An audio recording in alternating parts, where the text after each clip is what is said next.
दोस्तों, बिहार में कन्हैया कुमार ने जो भाषण दिया है बहुत ज़्यादा वायरल हो रहा है। उन्होंने अमित शाह को लेकर बहुत बड़ी बातें कही हैं। उन्होंने कहा आतंकवादी हमारे। एक सवाल है, देश को इस संकट में किसने पहुंचाया?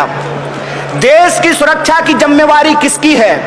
देश की सुरक्षा की जिम्मेवारी जय शाह के बाप की है। जय शाह के बाप को जानते हैं कि नहीं जानते हैं? जय शाह का बाप का नाम मालूम है?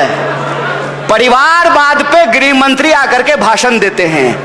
तो मैं भी गृह मंत्री से पूछना चाहता हूं, मंत्री जी, आपका बेटा आईपीएल खेलता है और हमारे परिवार के बच्चे बंदूक लेकर के जो है फौज में जाते हैं, सीमा पे जाकर के सुरक्षा का काम करते हैं, देश की रक्षा का काम करते हैं। तो आपका बेटा आईपीएल में टीम बनाएगा और हम देश की सुरक्षा करेंगे, और देश की सुरक्षा की चूक होगी तो उसकी जिम्मेवारी आप नहीं लेंगे। आप अगर जिम्मेवारी नहीं लेंगे तो कौन जिम्मेवारी लेगा? देश की सुरक्षा की जिम्मेवारी गृह मंत्री की है, और देश की सुरक्षा में अगर चूक हुई तो सवाल किससे पूछा जाना चाहिए? नेहरू जी से सवाल पूछा जाना चाहिए, राजीव गांधी से सवाल पूछा जाना चाहिए, कांग्रेस पार्टी से सवाल पूछा जाना चाहिए। जो सरकार चला रहा है उसी से सवाल पूछा जाएगा ना। तो सवाल पूछा जाना चाहिए, और सवाल यह पूछा जाना चाहिए कि जो 26 लोगों की शहादत हुई, वह जो दुर्दांत घटना है, वह जो बर्बर कायराना हमला पाकिस्तान ने किया, हमारी बहनों के मांग के सिंदूर पूछे, उसको करने वाले वो आतंकवादी कहां फरार हो गए?